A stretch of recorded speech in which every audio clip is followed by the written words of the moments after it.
You right? Okay.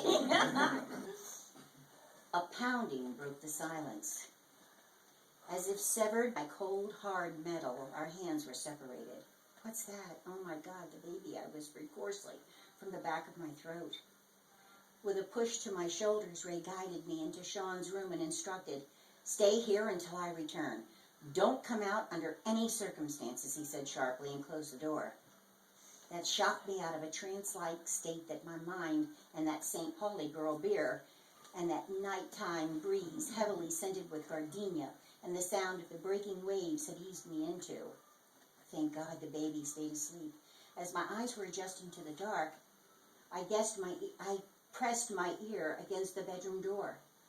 I was straining to hear and get some hint of what was happening. At first, all I could hear was the sound of muffled voices, definitely Bahamian.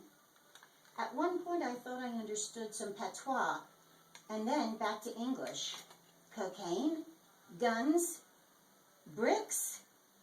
Next, I heard a horrible crash. Was it the huge vase in our round mahogany entry hall table shattering to the tile floor? I gasped and I jumped back from the door. I stood frozen and couldn't catch my breath. The baby whimpered from his crib. I spun around in the pitch dark, praying he wouldn't break into a full-blown cry. I hadn't heard Ray's voice at all, and I didn't know who these men were, and maybe they would find us back here. As I eased over to the crib, I realized that Sean had made a typical sleeping baby sound, inhaling as much air into my lungs that they would hold. I made my way back to the door. I was terrified, but put my ear against the door again. What were those sounds? I could make out footsteps. They were getting closer. I now heard Raymond's voice. "Put that gun down, man!" bellowed a voice that I couldn't identify.